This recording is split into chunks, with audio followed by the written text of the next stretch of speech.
One of the most beautiful things about this open ecosystem of Sanatana Dharma, it's a very broad, embracing, all-inclusive, all-accepting spiritual perspective, and it is not what some people think.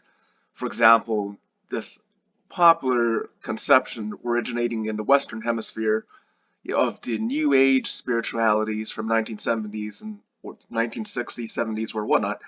And there's nothing wrong with New Age at all. So there's every path is beautiful.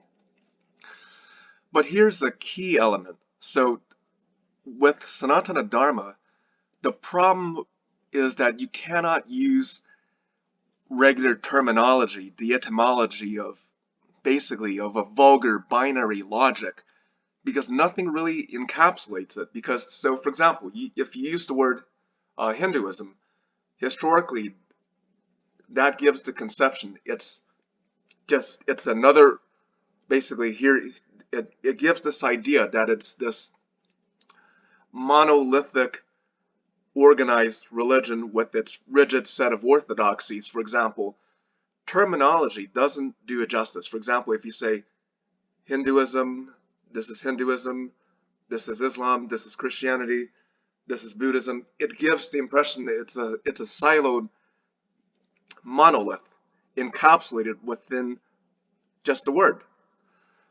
What Sanatana Dharma, it's a cosmic universal thing.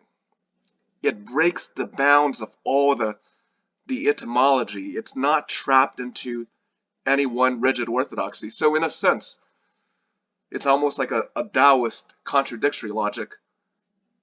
We are adherents of orthodox Sanatana Dharma, but which is also to say that there is not a single rigid set of orthodoxies that an adherent must follow.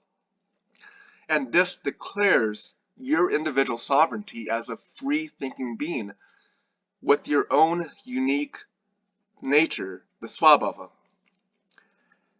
No one person's path is right for everyone else. So, for example, we were blessed to offer a puja, oblations, through a priest with a gift to the temple. It was a very beautiful thing, and we felt really blessed receiving abundant graces, offering an oblation to Lord Krishna.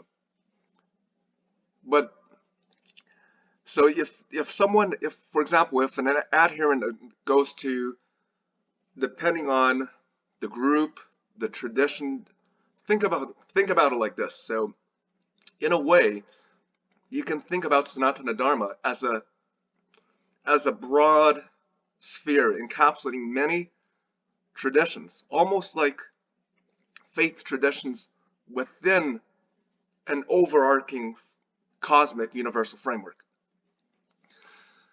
But so if someone goes into an order, and for example, there's a rule that says this discipline doesn't they don't drink, for example, no tobacco, no alcohol, no coffee, or other disciplines.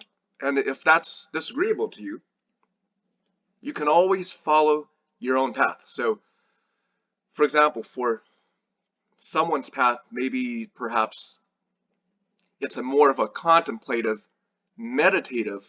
The primary focus is on, for example, meditation. But for another individual, their primary mode of meditation could be climbing a mountain. It could even be surfing, bodyboarding, even skateboarding. Just to give people the understanding that it's never, a spiritual path is suited to your own unique nature. So there's not basically, you encounter one order. Here's this list of disciplines. Everyone has to follow this rubric. The beautiful thing about Sanatana Dharma, it recognizes each person has their own intrinsic individual nature. It can be likes and dislikes, your passions. For one person, meditation may be surfing, another climbing a mountain, another, meditating for maybe 4 to 6 hours a day. But again, there's no one rule incumbent upon everybody. And this recognizes and declares your sovereignty, your liberty. It's an ecosystem of absolute freedom. Now, everyone following their own unique individual nature. And you have to discern, meditate, what are your spiritual gifts?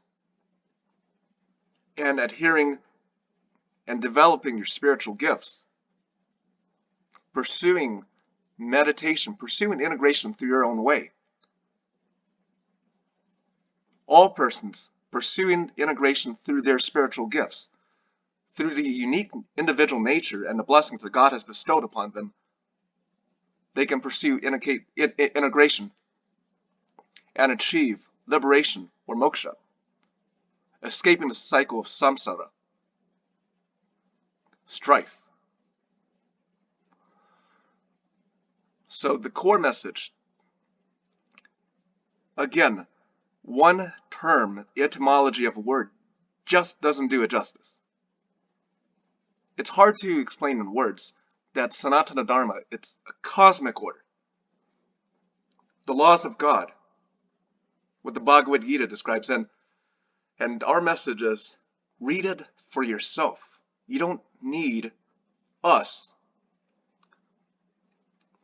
You don't need anyone to tell you how to interpret it. If you meditate upon this sacred song of God, God says that whosoever meditates, studies sincerely this dialogue, they will be blessed. And if you pursue integration with God, God will consider you integrated. So, again, the any term just doesn't do it justice, especially if we're discussing this cosmic ecosystem.